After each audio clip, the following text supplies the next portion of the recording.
Muy buenos días, Señor me lo bendiga grande y abundantemente. Te damos gracias al Señor por la oportunidad que nos da de venir a su casa de oración en este día. Para estudiar su palabra, comenzamos con una oración. Padre, te damos gracias porque tú eres bueno para siempre, tu misericordia, bueno eres sobre todas las cosas, Señor. Clamamos a ti, Padre amado, por tu palabra. Háblanos hoy, habla nuestros corazones, habla nuestra mente, nuestro entendimiento. Podamos, Señor, conocer algo nuevo de ti, solamente para darte gloria, honra, por los siglos de los siglos. Amén. Le damos gracias al Señor. Estamos estudiando pues dos temas. Uno es el tema de del catecismo. La semana pasada tuvimos la oportunidad de ver las preguntas 9, 10, que se nos quedó la pregunta. Y como nos desviamos un poquito, voy a entonces arrancar nuevamente con la sección 5, y la sección 5 se encuentra en la página 15. Entonces, en el tema del catecismo de Heidelberg, estamos diciendo, pues, en la pregunta 9, ¿comete Dios injusticia a un hombre al mandarle su ley que no puede cumplir? O sea, ¿es Dios injusto al darle naturaleza pecaminosa? O sea, revelarnos nuestra o sea, qué tan pecadores somos. Eso es lo que realmente nos muestra entonces la ley. Dios hizo al hombre a su semejanza. Entonces el hombre estaba destinado pues a cumplir su ley, solamente que por el tema del pecado, pues por la desobediencia, pues tanto Adán como Eva como toda su descendencia perdieron pues esos dones divinos. O sea, que al entrar el pecado en el mundo, pues entonces Dios nos da la ley para revelarnos nuestra capacidad pecaminosa. Ahora, el hombre pecador, el hombre que desobedece, el hombre apóstata, quedará sin castigo. De ninguna manera. Eso es lo que dice la pregunta número 10. La ira de Dios se manifiesta desde el cielo contra toda impiedad e injusticia de los hombres que con injusticia restringen la verdad de Dios. Eso está en Romanos capítulo 1, versículo 18. O sea, Dios está terriblemente enojado con nuestro pecado original, como también con nuestros pecados actuales, y en un momento pues Él va a castigar con juicio justo en el tiempo y en la eternidad. Hay una frasecita que corre por la iglesia: Dios ama al pecador pero aborrece el pecado. Y hemos destacado que eso no está correcto. O sea, porque en Salmos encontramos, y luego les puedo buscar las citas, encontramos que Dios está airado contra el pecador todos los días. O sea que realmente pues Dios ama al pecador en la gracia común. Dentro del periodo de la gracia común, el hombre tiene la oportunidad de escuchar el Evangelio y de arrepentirse y de pedir perdón, y Dios es justo para perdonarlo. Pero o sea, cuando vamos a la condenación, Dios no condena el pecado, Dios condena al pecador. Por esa razón entonces Dios ama al pecador pero aborrece el pecado.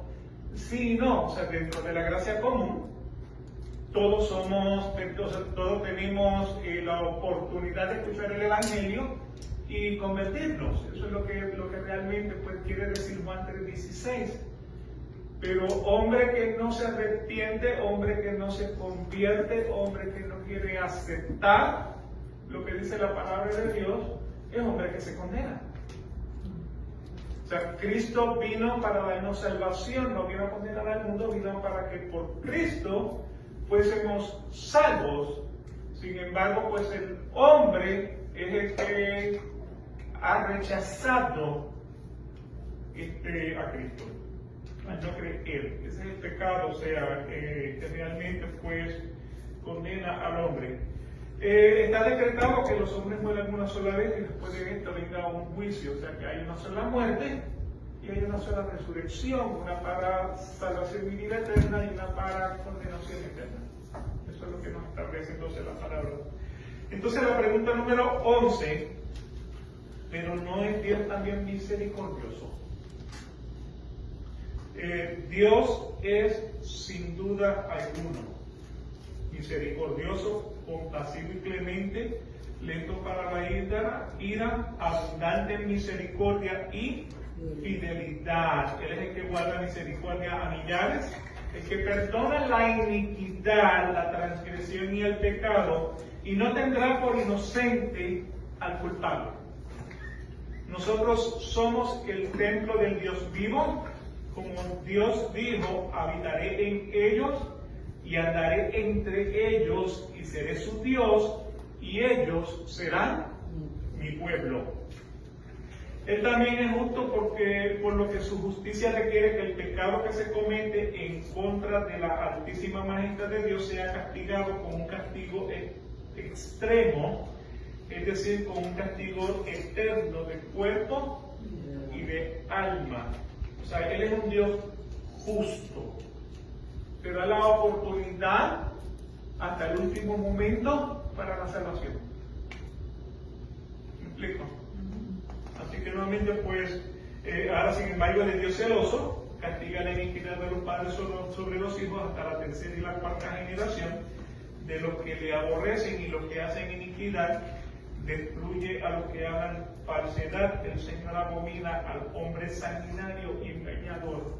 ¿Okay? Otra frasecita que está corriendo por la iglesia es las maldiciones generacionales. O sea, tu papá fue malo, tu hijo es malo, tu nieto va a ser malo, tu bisnieto va a ser malo. Adelante, por favor, sí. Tu bisnieto va a ser malo. Entonces, pues, realmente eso tampoco tiene base bíblica. Porque tenemos, o sea, evidencia donde, por ejemplo, pues, el rey fue malo, pero cuando su hijo tomó el trono, no siguió los pasos de su padre. Es que eso no es genético. No es genético. Tampoco es, o sea, generacional. Entonces, pues, o sea, y la palabra específicamente, o sea, el versículo que ellos utilizan para, o sea, apoyar este tipo de creencia es en Éxodo capítulo 20, donde habla de los mandamientos, que dice: yo soy Jehová tu Dios que te sacó de la tierra de Egipto, donde tú eras esclavo. Entonces soy el que hace misericordia a los que me aman y llevo, castigo la iniquidad de los padres sobre los hijos hasta la tercera y cuarta generación de los que me aborrecen. ¿Es que el pecador aborrece a Dios? Es aborrecer a Dios. O sea, de los que me aborrecen. O sea, hay otro versículo que dice que, o sea, que el hijo no paga por el pecado del padre, ni el padre paga por el pecado del hijo. Por eso yo sé allá lo que dice: pagan justo por pecadores. Y cada uno es responsable de su propia miseria. Exacto. ¿Okay? Así que prácticamente pues de eso se trata. Así que con eso pues entonces cumplimos hasta la pregunta 11. La semana que viene pues entonces seguimos con las siguientes preguntas y vamos a entrar entonces a la página 15, 7-15. Vamos a comenzar otra vez entonces con la sección 5, ya que nos descarriamos un poquito la semana pasada y no pudimos entonces seguirle la secuencia, así que para volver a sincronizar vamos a arrancar otra vez entonces con la sección 5 y nuevamente página 7-15. Al centro de la página leemos este pacto. O sea, ¿qué estamos tratando con el capítulo 7? Estamos tratando con Dios y los pactos. Y lo que hemos estado mirando hasta ahora es el hecho de que Dios es santo, santo, santo. El hombre es polvo, o sea, salió del polvo, salió de la tierra, cuando muera volverá a la tierra. O sea, encontramos un versículo donde dice que ni aún en la balanza, o sea, de medidas, hace ningún tipo de, o sea, por ser polvo no hace ningún tipo de mérito en el peso. Por lo tanto, pues entonces Dios, para poderse relacionar con este hombre, tiene que hacer un pacto. O sea, que aún Adán, cuando él lo formó con sus manos, aún Adán que no había pecado, él tuvo que hacer un pacto con Adán para poderse relacionar con Adán. Y el pacto que hizo fue: de todo árbol puedes comer, excepto de eso. excepto del árbol del conocimiento del bien y del mal, porque el día que te comas, ciertamente morirás. Es de la única manera que él pudo relacionarse con Adán. O sea, que el hombre en su propio mérito no puede llegar a la presencia de Dios sin sentir el temor, sin sentir o sea, el miedo de que estoy en la presencia de Dios. O sea, que muchas personas que dicen: yo he estado en la presencia de Dios, no, tú no sabes lo que es estar en la presencia de Dios. Porque aún los mismos soldados, cuando fueron a arrestar a Jesucristo y le dijeron: buscamos a Jesucristo, y él le dijo: yo soy, cayeron patas arriba. ¿Okay? Así que nuevamente, en la presencia de Dios, el hombre no se puede sostener, porque es una presencia de santidad. Santo, santo, santo, dice los querubines. ¿Okay? Así que él hace pacto con el hombre. Y tenemos entonces en nuestras Biblias el antiguo pacto y tenemos el nuevo pacto. Entonces, en la sección 5 dice lo siguiente: este pacto era administrado de un modo diferente en el tiempo de la ley y en el tiempo del Evangelio. O sea que en el Antiguo Testamento tenemos el antiguo pacto y en el Nuevo Testamento tenemos el nuevo pacto. Bajo la ley, el pacto se ministraba por promesas, profecías, sacrificios, la circuncisión, el cordero. O sea, de Génesis capítulo 3, cuando Dios le dio la promesa a Eva de que de tu descendencia iba a salir uno que le iba a pisar la cabeza a la serpiente, aunque ésta le iba a morder en el talón. ¿Okay? Así que lo tenemos entonces por promesa, pero esa promesa, ¿a quién enfocaba? Enfocaba a Jesucristo. Así que todos señalaban a Cristo que iba a venir, eran suficientes y eficaces en aquel tiempo por la operación del Espíritu Santo, para instruir y edificar a los elegidos en la fe, en el Mesías prometido, por quien tenía plena remisión del pecado y salvación eterna. ¿Okay? Así que nuevamente,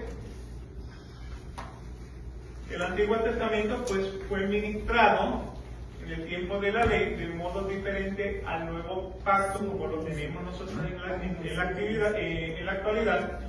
Bajo la ley, pues hemos dicho que ese pacto se ministraba por promesas, profecías, sacrificios, la circuncisión y el cordero pascal, otros tipos de ordenanzas entregadas al pueblo judío. Entonces, algunos ejemplos bíblicos que vamos a encontrar sobre esto, podemos comenzar entonces en Génesis capítulo 3, versículo 15, donde dice: y pondré enemistad entre tú y la mujer, entre tu simiente y su simiente, él te herirá en la cabeza, y tú lo herirás en el calcañar. Ahí tiene desde Génesis tenemos la revelación de Jesucristo como el Salvador del mundo. O sea, desde Génesis se nos está presentando a Jesucristo. O sea, la primera revelación que usted va a encontrar de Jesucristo en el Génesis es en el capítulo 1, versículo 1. En el principio creó Dios los cielos y la tierra. Dice, ¿cómo es Jesucristo? Porque no va a Juan capítulo 3, donde dice: en el principio era el verbo, y el verbo era con Dios, y el verbo era Dios. ¿Y qué dice el versículo 3? Todas las cosas por Él fueron hechas, creadas, y nada de lo que ha sido hecho fue creado sin Él. O sea que ese pensamiento de que Jesucristo es un ser creado se contradice por esos dos versículos que les acabo de mencionar, porque no se pudo haber autocreado. ¿Me explico en eso? O sea que la deidad del Padre y el Hijo no se puede dividir. O sea, no es Dios y un Dios. Es Dios. Es el creador. Desde la primera revelación de Jesucristo la vamos a encontrar entonces en Génesis capítulo 1, versículo 1. En el principio creó Dios los cielos y la tierra. Todas las cosas fueron hechas por Él y nada de lo que ha sido hecho fue hecho sin Él. ¿Okay? Así que esa es la primera promesa que tenemos de Jesucristo. Tenemos también entonces Isaías 53, 1 al 12. O sea, Isaías unos 600, 800 mil años antes de Jesucristo nos está revelando en el capítulo 53 quién ha creído a nuestro mensaje y a quién se ha revelado el brazo del Señor. Creció delante de Él como renuevo tierno, como raíz de tierra seca, no tiene aspecto hermoso ni majestad para que le miremos, ni apariencia para que le deseemos. O sea, era otro hombre. O sea, era un hombre del montón. Fue despreciado y desechado de los hombres, varón de dolores y experimentado en aflicción, y como uno de quien los hombres esconden el rostro, fue despreciado, y no lo estimamos. De hecho, a Jesucristo le dijo un momento a los discípulos: ¿y ustedes? ¿Por qué no se van? Y le dijeron que no hay otro que tenga palabras de vida eterna. Versículo 4, ciertamente Él llevó nuestras enfermedades y cargó con nuestros dolores, con todo nosotros le tuvimos por azotado, por herido de Dios y afligido. Versículo 5 más, Él fue herido por nuestras transgresiones, molido por nuestras iniquidades. El castigo por nuestra paz cayó sobre Él y por sus heridas hemos sido sanados. Recuérdense que esa promesa necesariamente no se da hoy, sino que es futura. En la resurrección. ¿Okay? No estoy diciendo que Dios no tenga la habilidad de poder sanar algún tipo de enfermedad sobre la tierra. Él es Dios, Él hace lo que quiere. Que sin embargo, si te duele aquí, y te duele aquí, y te duele aquí, y te duele donde te duela, ya sabes que nuevamente no es porque no te quiera sanar, es porque esta promesa que está aquí necesariamente no es para hoy. Es para nuestra vida eterna. ¿Me explico? ¿Okay? Versículo 6. Todos nos descarriamos como ovejas.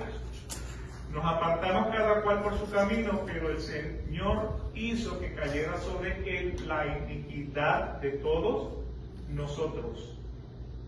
Fue oprimido y afligido, pero no abrió su boca, como cordero que es llevado al matadero, y como oveja que ante sus trasquiladores permanece muda, no abrió Él su boca. Versículo 8, por opresión y juicio fue quitado, y en cuanto a su generación, ¿quién tuvo en cuenta que Él fuera cortado de la pariente por las transgresiones de mi pueblo? A quien correspondía la herida. O sea, el que pecó fui yo. El que se merecía morir por mi pecado es yo. Y sin embargo, Él tomó mi lugar para que yo pudiera entrar a la presencia de Dios en la resurrección.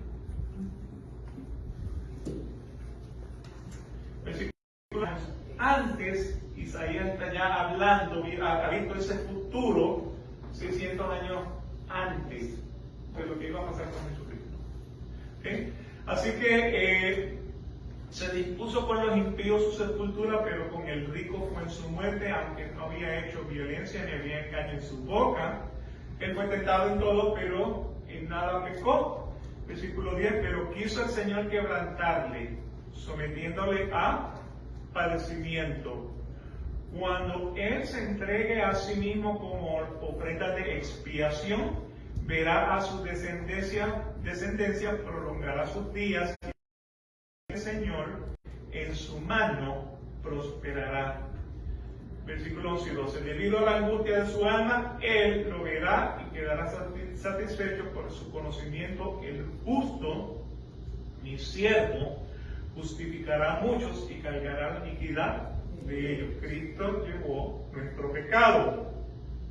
Versículo 12. Por tanto yo le daré parte con los grandes y con los fuertes repartirá despojo, porque derramó su alma. Versículos del 1 al 10. Ahora bien, aún el primer pacto tenía ordenanzas de culto y el santuario terrenal. O sea, ¿qué era el tabernáculo? Un santuario. Un santuario. O sea, el tabernáculo como tal era una vista, una visión de lo que venía. O sea, Cristo dijo, nadie va al Padre sino a través de mí. Y a pesar de que el tabernáculo era una tienda, Una campaña. era una casa de campaña, o sea, tenía el lugar santo y tenía entonces el velo y tenía entonces el lugar santísimo, y detrás del lugar santísimo estaba el arca del pacto donde se sentaba Dios. Y solamente el sumo sacerdote podía entrar al lugar santísimo y pasar detrás del velo y derramar entonces la sangre. ¿Me explico? Entonces, o sea, ¿qué era la tienda simbólico de Jesucristo? Nadie puede ir al Padre si no es a través de mí. ¿Okay? Así que el primer pacto teniéndose las ordenanzas del culto y el santuario terrenal. Versículo 2, porque había un tabernáculo preparado en la parte anterior en el cual estaba el candelabro, la mesa y los panes consagrados. Esto se llama el lugar santo, que era la primera parte de la tienda como tal. Y detrás del segundo velo había un tabernáculo llamado el lugar santísimo, que era donde estaba entonces el arca del pacto. Versículo 4, el cual tenía el altar de oro de incienso y el arca del pacto cubierta toda de oro, en el cual había una urna de oro que contenía el maná y la vara de Aarón que repoñó y las tablas del pacto. Versículo 5, y sobre él querubines de gloria que daban sombra al propiciatorio, pero de estas cosas no se puede hablar ahora en detalle.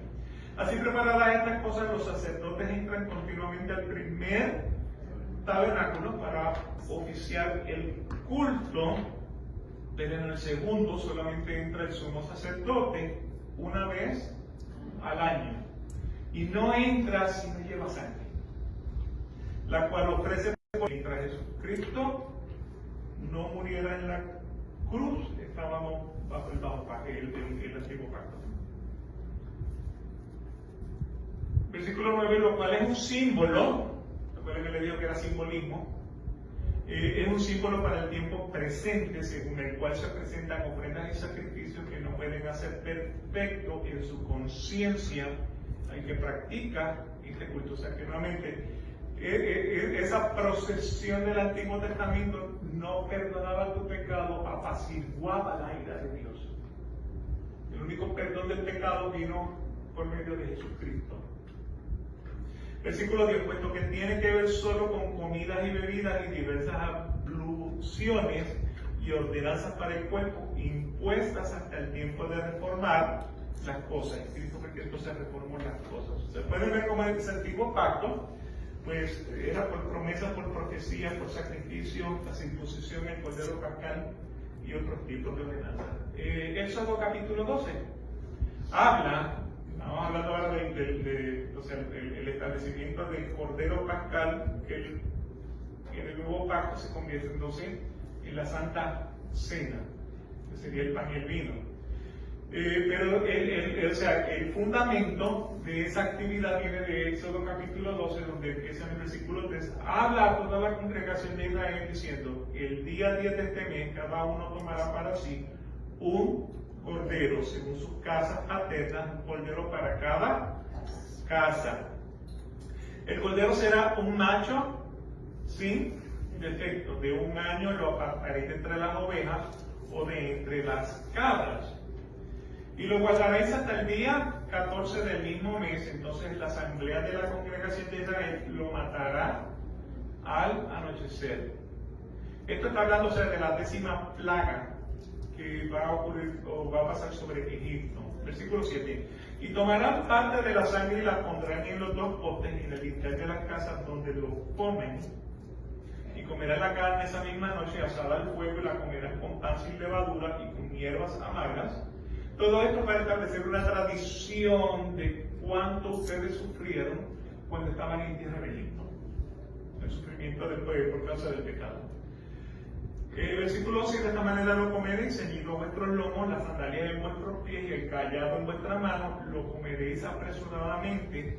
Es la Pascua del Señor. ¿Por qué con el calzado en los pies y la vara en la mano? Porque al día siguiente iban a salir. Sí, estaban listos para hacer la travesía hasta el Sinaí. Versículo 12, porque esa noche pasaré por la tierra de Egipto y heriré a todo primogénito en la tierra de Egipto, tanto de hombre como de animal, y ejecutaré juicios contra todos los dioses de Egipto, yo, el Señor. Y la sangre os será por señal en las casas donde estéis. Y cuando yo vea la sangre pasaré sobre vosotros y ninguna plaga vendrá sobre vosotros para destruiros cuando yo hiera la tierra de Egipto. Así que realmente esto entonces Jesucristo lo va a convertir en pan y vino. Cuando toma el pan y dice, este es mi cuerpo que por vosotros es partido, haced esto en memoria de mí. Y luego toma la copa y dice, esta es la sangre del nuevo pacto, o el nuevo pacto en mi sangre. Así que nuevamente pues no es que el pan se convierte en carne y el vino se convierte en sangre, sino que nuevamente lo que está diciendo es, o sea, cada vez que tú tomes esto, recuérdate de Es conmemoración mía. Es en conmemoración de lo que yo hice por ti. Y de hecho los cristianos originales, o sea, de la iglesia primitiva, ellos andaban con pan y vino, o sea, escondidos, ¿no? Y cuando se encontraban entre ellos compartían el pan y el vino en conmemoración de Jesucristo. ¿Sí? Así que nuevamente pues estamos viendo que el antiguo pacto era por promesas, profecías, sacrificio, la circuncisión. Acabamos de ver el cordero pascal. En Génesis capítulo 17, versículos del 9 al 11, dijo además Dios a Abraham, tú pues guardarás mi pacto, tú y tu descendencia después de ti por sus generaciones. Y este es mi pacto que guardaréis entre yo y vosotros y tu descendencia después de ti. Todo varón de entre vosotros será circuncidado. Dice todo varón, no dice todo varón y mujer. O sea, no dice todo hombre, dice todo varón. Varón. Por eso nuevamente, o sea, lo resalto porque hay religiones en el otro lado del mundo que están circuncidadas para las mujeres. Por eso lo resalto. Así que realmente pues mala práctica. Entonces dice, será circuncidado en la carne de vuestro circuncisión ahora del corazón. El sacrificio es de alabanza, labios que confiesan el nombre de Jesús. Eso está en Hebreos.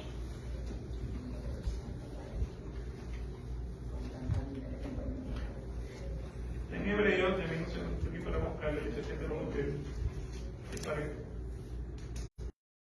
el final.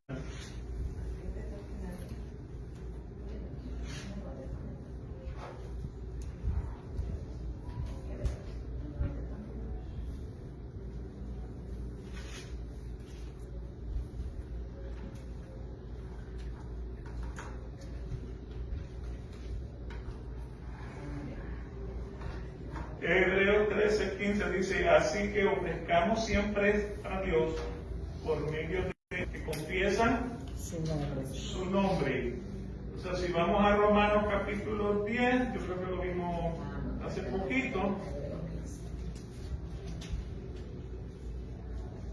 donde dice entonces, esta es en Romanos 10, estoy mirando el versículo, al final del versículo 8 en adelante, esta es la palabra de fe que predicamos, que si confesares con tu boca que Jesús es el Señor y creyeres en tu corazón que Dios le levantó de entre los muertos, serás salvo.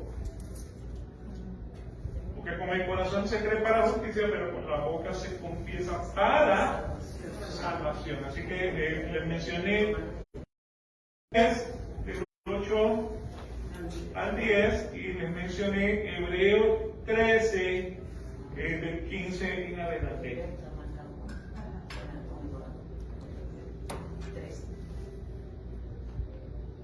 Y nuevamente pues, o sea, es ya la circuncisión ahora, entonces circuncisión del corazón, es el arrepentimiento, el arrepentimiento que sí ha prometido. O sea, todos estos señalaban a Jesucristo. Si ustedes leen estos versículos nuevamente, se van a encontrar que todos están enfocándose en Jesucristo.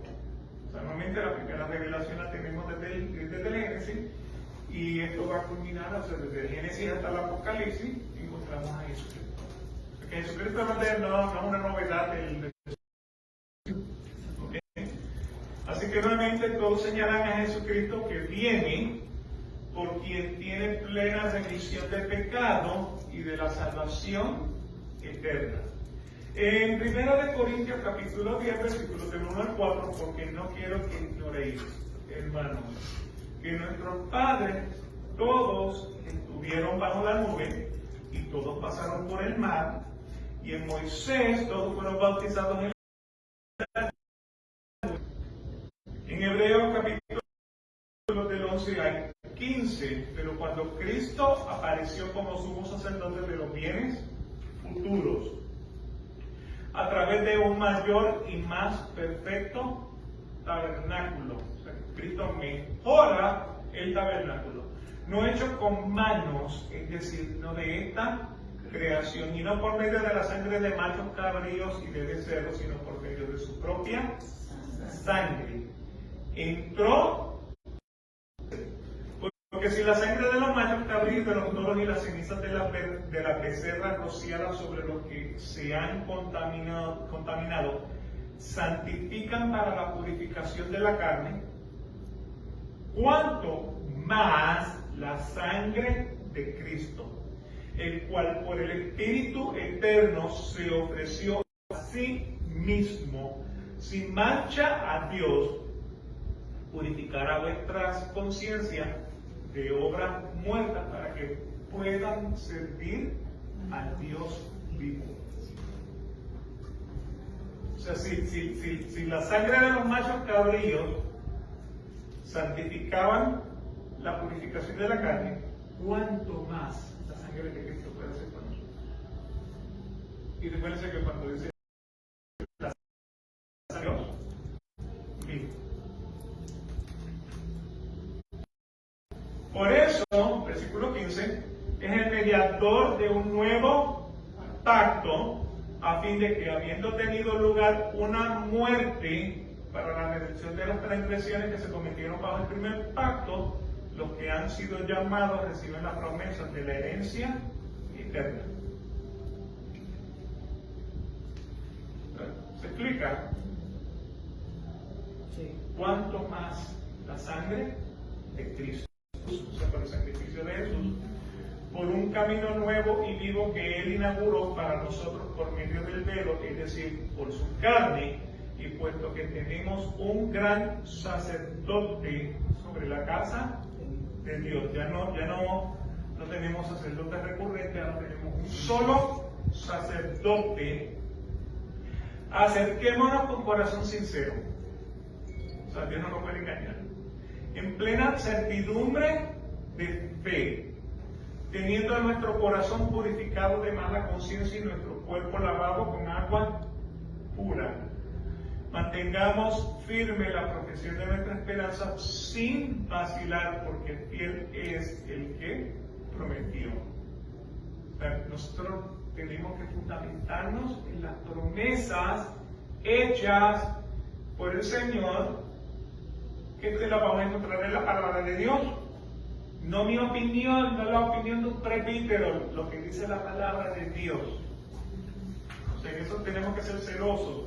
Y consideremos cómo estimularnos unos a otros al amor y a las buenas obras. Por las obras no nos salvamos, pero las buenas obras son evidencia de lo que tenemos en nuestro corazón. Porque el hombre de buen corazón hace buenas obras. Y el hombre de mal corazón Hace malas obras. No dejando de congregarnos como algunos tienen por costumbre, sino exhortándonos unos a otros, y mucho más al ver que el día se acerca. O sea, tenemos que entre todos nosotros tenemos que compartir la palabra, tenemos que buscarnos, o sea, siempre estar pendiente a tu hermano. ¿Okay? Colosenses capítulo 2, versículos 13 y 14. Y cuando estaban muertos en vuestros delitos y en la incircuncisión de vuestra carne, os dio vida. ¿Quién te dio vida? Dios. Cristo te dio vida. Dios te dio, juntamente con Él. Dios te dio vida juntamente con Él, habiéndonos perdonado todos los delitos, habiendo cancelado el documento de deuda que consistía en decretos contra nosotros y que nos era adverso, y lo ha quitado de en medio, clavándolo en la cruz. O sea que tenemos la certeza de venir con un corazón humillado y decirle: Señor, yo me arrepiento de mi pecado y yo te pido perdón y te pido que me perdones. Y la palabra dice que si tú pides perdón, Él es justo para perdonarte. La palabra dice que todo pecado es perdonable. Solamente hay uno que no es perdonable. ¿Cuál Amar a Dios. El Espíritu Santo. La blasfemia contra el Espíritu Santo. Y la blasfemia contra el Espíritu Santo, ¿cómo la hemos definido? Es no creer. La incredulidad. La incredulidad es la palabra que globalmente define lo que sería entonces la blasfemia contra el Espíritu Santo. No creer en la obra hecha por Jesucristo. Desestimar el sacrificio de Jesucristo. O sea, por esa razón las iglesias que piensan en libre albedrío, o sea, ¿qué quiere decir libre albedrío? Libre albedrío lo que quiere decir es que la sangre de Jesucristo no fue suficiente para el perdón de mi pecado. En libre albedrío yo tengo la opción de decir si quiero ser salvo o no quiero ser salvo. En el pensamiento del mérito por las obras, como la sangre de Jesucristo no es suficiente, yo me tengo que ganar la salvación por mis obras. Eso es lo que quiere decir. Entonces, nuevamente, se ha cancelado el documento de deuda. Eso es lo que dice ahí, ¿no? Veamos a ver qué dice el 1 Corintios capítulo 6, versículos 6 y 7. Vuestra jactancia no es buena. ¿No sabéis que un poco de levadura fermenta toda la masa? Limpiad la levadura vieja para que seáis masa nueva, así como lo sois, sin levadura, porque aún Cristo, nuestra Pascua, ha sido sacrificado. O sea, ¿qué tiene que ver la levadura aquí? La levadura, ¿qué es lo que hace la levadura? Fermentar. Aumentar. Aumentar. Ok, entonces pues nuevamente, de la manera, usted empieza con una masita así, y en una hora, O sea, contaminarla. hasta cierto punto de contaminación.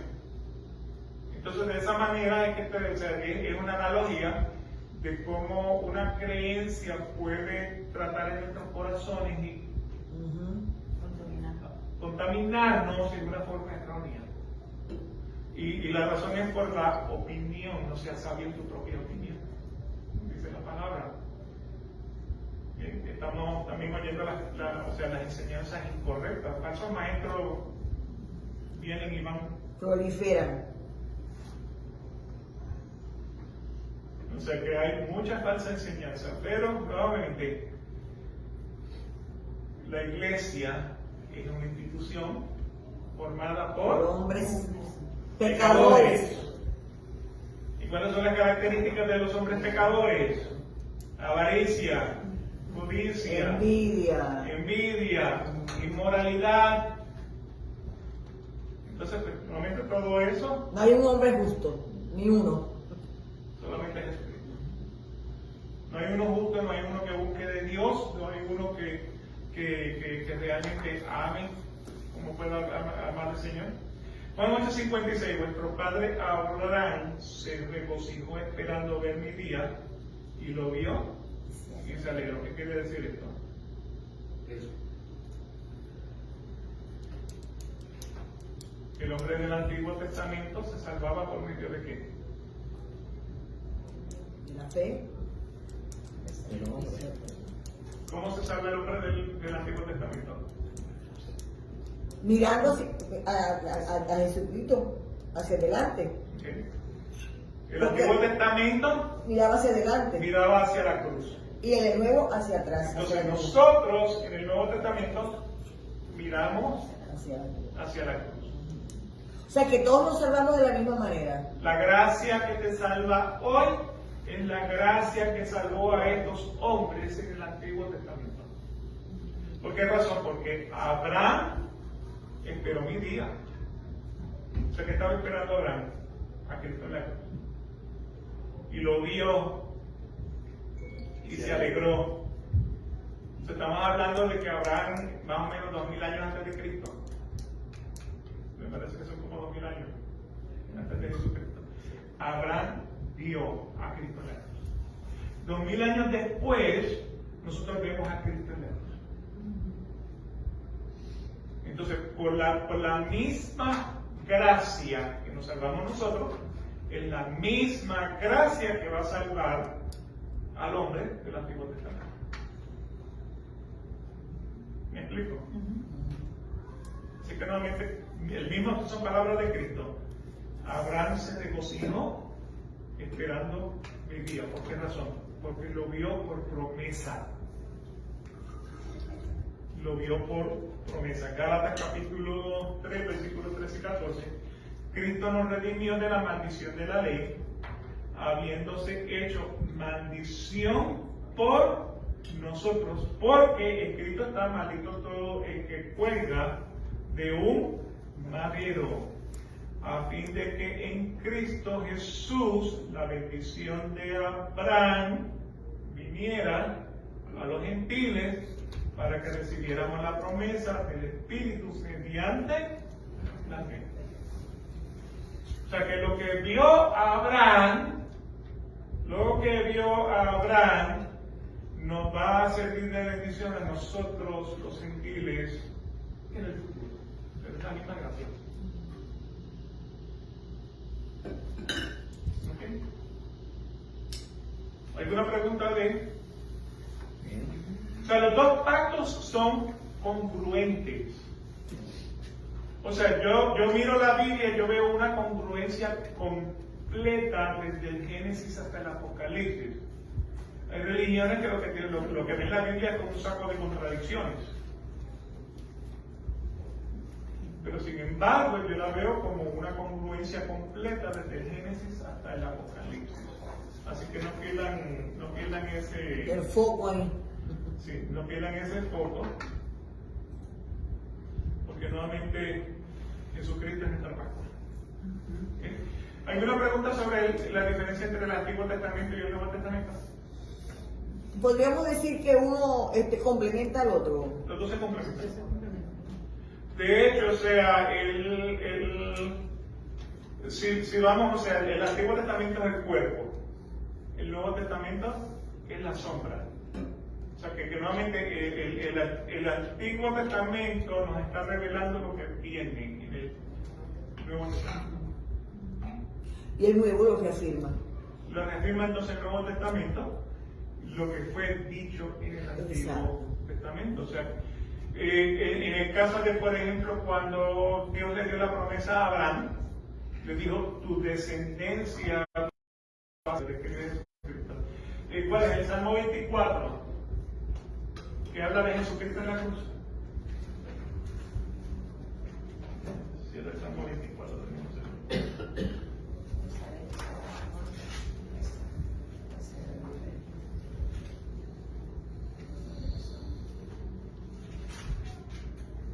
Yo soy el de Zacarías que dice que bajará con un pollito. Sí, que iba a venir con un... De Jehová es la tierra y su plenitud, el mundo y los que en él habitan, porque él la fundó sobre los mares. Hay un salmo que habla de Jesucristo en la cruz. Se puede inferir de que ya no hay más profetas, ya no hay más profecía, ya todo está dicho. Todo está dicho, o sea, el cielo y la tierra pasarán, pero mi palabra no pasará. No se le agregará una jota y una tilde hasta que todo sea cumplido. O sea, que hay promesas que han sido cumplidas, pero hay unas promesas que todavía no. El Salmo 22, perdón, Salmo 22. Salmo 22. Dice, Dios mío, ¿por qué me has desamparado? ¿Por qué estás tan lejos de mi salvación y de la palabra de mi clamor? ¿Se acuerdan de la Jesús que estuvo en la cruz que decía, Padre amado, Padre, ¿por qué me has? Claro, es que estos salmos que describe a Jesucristo en la cruz,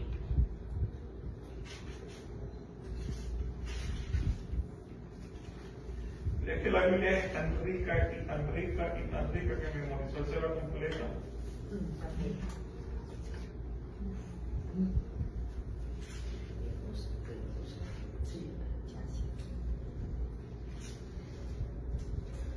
Yo lo tengo por aquí. Lo tratamos entonces la semana próxima. Para buscarlo bien. ¿Preguntas, comentarios? Yo creo que casi todos los profetas del Antiguo Testamento hablaban de eso. Sí. Uno pues, Isaías mucho más, pero Zacarías. Todos hablan sobre, o sea, todos hablan sobre, o sea, quién es Dios, se revela quién es Dios. Y dijo que iba a pasar en largo tiempo. Guarden el sí. En cambio, Juan dice que viene pronto. Así es. Ok. Bueno, le damos gracias al Señor por la oportunidad que nos ha dado de estudiar su palabra. Padre, te damos gracias por este día, te damos gracias por la palabra que tú nos has traído. Señor, te pedimos que nos des el entendimiento, permita que tu Espíritu Santo trabaje en nuestros corazones, nos ilumine, nos explique las cosas que no podemos entender. Permita, Señor, que nuestro caminar pues sea alumbrado por la luz de tu palabra, revelarnos las cosas grandes y ocultas que no conocemos. Gracias, Señor, porque tú en tus pactos nos has revelado a Jesucristo, la redención y la salvación. El porvenir, Señor. Hay cosas que no entendemos, cosas que no podemos razonar, pero sabemos que todas las cosas de ellos, de misericordia de nosotros, Señor, que necesitamos también de tu misericordia. Revélanos tu palabra, permite que te podamos conocer más cada día. Mientras más te conocemos, Señor, más fundamentados estamos en la roca que es Jesucristo. Quédate con nosotros, bendice nuestro servicio de hoy día, el predicador que nos va a traer tu palabra.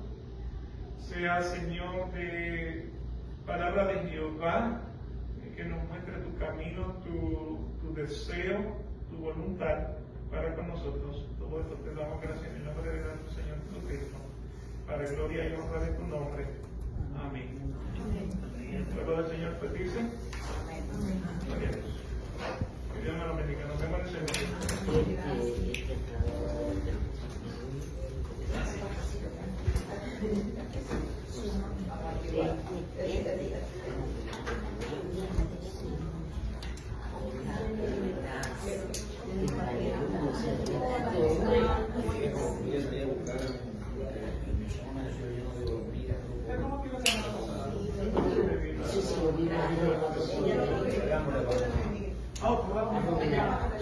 Sí, por favor. Y la de vos. Lo de hoy es los de capítulos. Sí, ya lo Ok, perfecto.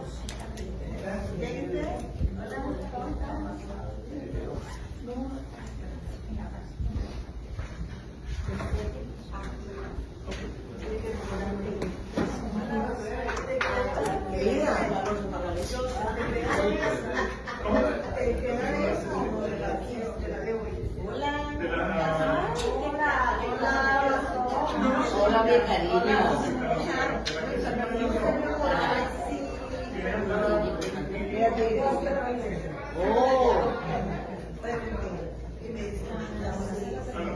Pues caramba, está muy tan gravecito.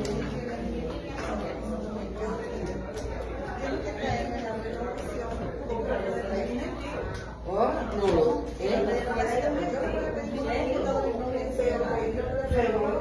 pero ¿cómo así?